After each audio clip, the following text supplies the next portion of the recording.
Before we pray this morning, let's anchor our hearts in Scripture, because before the world gets a chance to speak into your day, God wants the first word. There is a verse that gives us the instruction underneath everything we are about to talk about this morning. It's found in Psalm 5:3, where David writes, "My voice shalt thou hear in the morning, O Lord. In the morning will I direct my prayer unto thee, and will look up."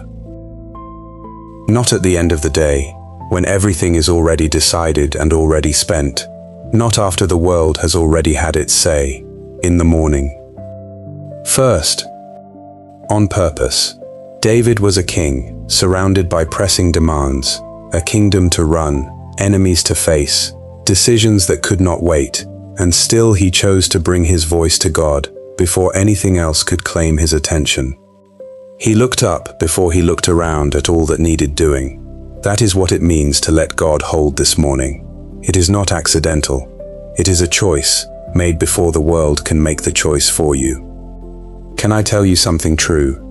There is a moment described in the Gospel of Mark, so small you could read right past it, and yet it shows us exactly what that choice looks like when it is lived out.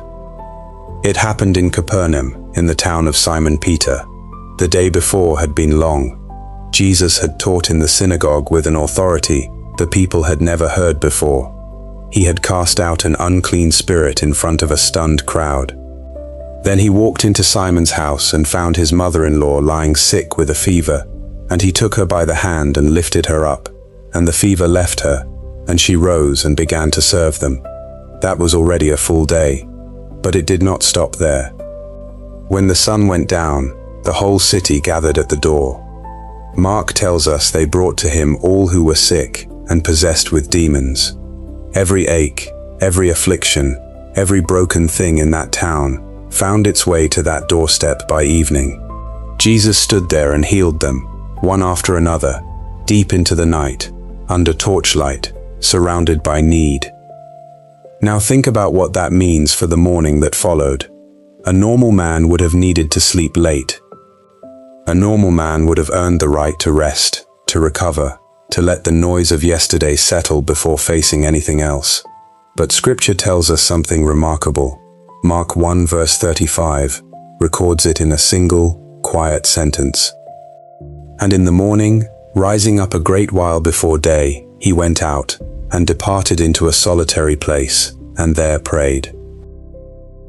Before the sun had climbed over the hills of Galilee, before the city of Capernaum had begun to stir, before one single voice could call his name, one single need could reach for his hand, one single demand could knock at the door again, Jesus was already gone. He was out in the dark, alone, on his knees, holding the morning in the presence of his Father, before the world got the chance to hold it first. Picture it for a moment. The town is still asleep. The doorstep that had been crowded with the sick and the desperate just hours before is now empty and quiet. Somewhere out past the edge of Capernaum, in the cool dark before dawn, Jesus is alone on the ground, in a place with no name that Scripture bothers to give us, because the place itself was never the point. The stillness was the point. The Father was the point. He was not there to recover from yesterday. He was there to receive what he would need for today, before today had the chance to ask him for anything. There was no crowd watching him do this. No one applauded his discipline. No one even knew, until Simon and his companions came searching, breathless, saying, "Everyone is looking for you." The most important thing Jesus did that morning happened where no one could see it. He knew that whatever the day would demand of him, he could not meet it well on empty. He had to be filled before he could be poured out again. That is the pattern I want you to see this morning. Jesus, the Son of God, the one with every reason to skip this discipline, the one who had already given everything the day before, still chose the solitary place before the crowded place. If he needed that quiet hour before the noise, how much more do we? Think honestly about your own mornings. What is usually the first voice you hear? For most of us, it is not the voice of God. It is a notification. It is a message that has been sitting there since we fell asleep, waiting to hand us someone else's emergency the moment our eyes open. It is the mental list of everything undone from yesterday, rushing in before our feet even touch the floor. The world does not knock politely. It is loud, and it is fast, and if we let it, it will speak the very first word over our day, without us ever choosing it. And once the world speaks first, it tends to set the tone for everything that follows. Anxiety sets the tone. Comparison sets the tone. Urgency sets the tone. We spend the rest of the day reacting to a tempo we never actually chose. Is it any wonder we reach evening feeling scattered, feeling behind, feeling like we were pulled in 100 directions and never once stood still? Scripture doesn't leave us guessing about what the alternative looks like. Psalm 46:10 puts it directly, in one of the shortest and most piercing commands in the whole of the Psalms. Be still, and know that I am God. I will be exalted among the heathen. I will be exalted in the earth. Before you strategize, before you scroll, before you start solving problems that are not even yours to solve yet, be still. Know that He is God, and let that knowledge settle in before the noise of the day tries to convince you otherwise. Stillness is not the absence of a plan. It is the foundation a good plan gets built on. Without it, we are simply reacting, all day, to whatever is loudest.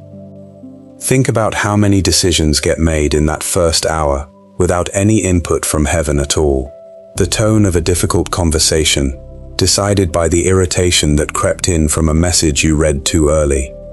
The shape of your self-worth for the day, decided by a comparison you made, scrolling through someone else's highlight reel before your feet even hit the floor. None of that was chosen on purpose. It was simply allowed, because nothing stood at the door of your morning to hold it back. This is not about guilt. It is about awareness. Most of us never decided the world should get the first word. It simply happened, until it became the pattern we never questioned. But a pattern that was never chosen can also be unchosen.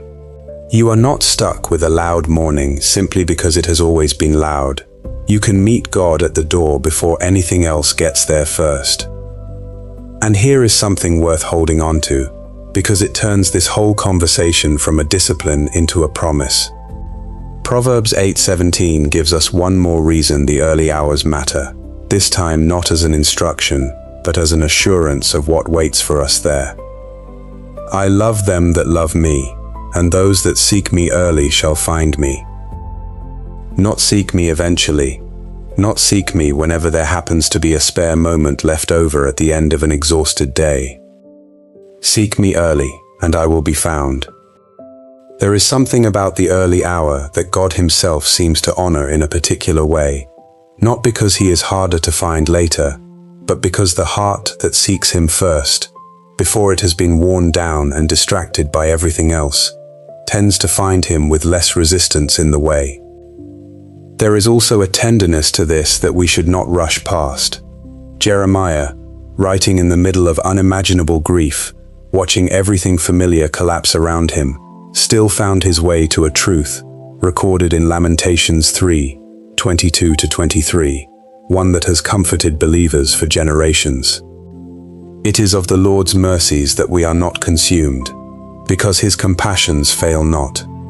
They are new every morning. Great is thy faithfulness. Not recycled from yesterday's failures. Not diminished by how many times you have missed this before. His mercy meets you fresh, every single morning, whether or not yesterday went the way you wanted it to. That means this morning, right now, is not a continuation of your worst days. It is a fresh mercy, waiting to be received before the world convinces you otherwise. And I want you to hear one more thing, because it answers a question you may be quietly asking. How is a tired, ordinary person like you or me supposed to actually hear from God clearly enough, early enough, before the noise arrives? Isaiah 54 gives us the answer. and it is not about our own strength at all. He wakeneth morning by morning, he wakeneth mine ear, to hear as the learned. That is not something you manufacture through willpower. That is something God does, morning by morning, if you will simply show up and let Him. You do not need to arrive at the solitary place with some perfect spiritual readiness. You just need to show up, the way Jesus did in the dark outside Capernaum, and let the one who wakens the ear do exactly what He promised to do. I want to be honest with you, because pretending otherwise would not help either of us. I do not always do this well. There have been more mornings than I would like to admit, where the phone was in my hand before my heart was turned toward heaven, where I let the weight of the day rush in and set the pace before I ever asked God to set it instead, where I told myself I was too busy for stillness, too behind for quiet, when really what I was too full to receive was exactly what I needed most. Maybe you know that feeling too. Maybe this morning already started that way for you, and that is all right. Because grace is not waiting for you to arrive perfectly. Grace is waiting for you right now, in this moment, to simply turn. So let this be the morning we choose differently. Let this be the moment we hand God the first word, not the last leftover minute of a day already spent. Because the truth underneath all of this is simple, and it is steady. God is not waiting for the world to finish speaking before He gets His turn. He is waiting for you to give Him the first turn, on purpose, the way Jesus did outside Capernaum, the way David did before the pressures of His throne. And when you do, something shifts. Not because the day suddenly becomes easy, but because you enter it already anchored, already steadied, already held by a voice that will not shake no matter how loud everything else becomes. You can bring this to God right now, in your own words, in this quiet moment before the world gets loud. Or you can pray this with me. Father, before this day asks anything of me, before the first notification, before the first demand, before the first comparison tries to set the tone for everything that follows, I come to you. I want to be honest before I ask for anything else. There have been so many mornings where I let the noise in first, where my phone became my father, before you ever got the chance to speak, where I ran on the world's pace instead of yours, and wondered by evening why I felt so scattered, so tired, so far from peace. I am sorry for that. I do not want to live that way anymore. This morning I choose the solitary place, even if it is just this one quiet moment before everything else begins. Like Jesus rising before day outside Capernaum, I want to meet with you before I meet with anyone or anything else. Hold my thoughts before the world gets to shape them. Hold my heart before anxiety, before urgency, before comparison can find a way in. Let your voice be the first voice, and let it stay the loudest voice, even after the world wakes up fully. Jesus had already given so much the day before, and still He did not skip this. He did not tell Himself He had earned the right to let the morning slide. And I know I do that too, Lord. I tell myself I am too tired, too behind, too busy for stillness, when the truth is I am simply too used to letting the noise in first. Break that pattern in me today. Not through pressure or guilt, but through a genuine hunger for your presence that outweighs the pull of the phone in my hand. Like David, I want to direct my prayer to you and look up before I look around at everything undone, everything unfinished, everything demanding my attention. Teach me to be still the way you commanded, and to know that you are God before I try to solve a single thing on my own strength. I believe your word, that those who seek you early will find you, so I am seeking you now, at the start, not the leftover end of this day. Meet me here the way you promised. Thank you that your mercies are new this morning, not carried over from every place I have failed before. Thank you that I do not have to earn a fresh start, only receive one. And Father, wake my ear this morning the way your word says you do, morning by morning. I cannot manufacture the kind of listening heart I need. Only you can waken it. So I am simply showing up, the way Jesus showed up in the dark, and I am asking you to do what only you can do in me. I ask you now to hold everything I am about to walk into. The conversations I do not yet know I will have, the decisions I do not yet know I will need to make, the moments that will try to rush me, pressure me, or pull peace right out from under me. Go before all of it, Lord. Let me carry this morning's quiet with me into the loudest parts of the day, the way a person carries the memory of stillness into a storm. I do not want to be a person shaped by whatever reaches me first. I want to be shaped by you before anything else gets the chance. So hold this morning, Father, the way you held Jesus before the crowds returned, the way you held David before the weight of the kingdom pressed in again. Hold it for me now, before the world gets loud, so that no matter how loud it becomes, your voice remains the one I trust the most. I declare that this day belongs to you before it belongs to anything else. I declare that my mind will not be the property of every notification, every headline, every voice competing for my attention. I declare that peace, not panic, will set the tone for everything I do today. I declare that I am anchored, not by my own strength, but by the God who met Jesus in the dark hours before dawn, and who meets me now in this quiet moment. Whatever tries to rise up loud today, you are already louder, and you are already here first. In the strong and steady name of Jesus, I pray. Amen. I speak this prayer over your life right now, in the mighty name of Jesus. Over every morning that has felt stolen, every day that has started scattered, every version of you that has let the world speak first for far too long. Let this be the morning that changes the pattern. If this word met you where you are today, type Amen in the comments so we can stand together in agreement. And if there is something weighing on your heart, something you are carrying into this day, share your prayer request below. This is a family of faith, and we would be honored to lift you up before God.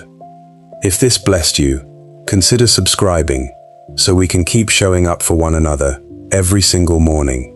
Stay anchored, stay steady, and may the peace of our Lord Jesus Christ hold you now and always.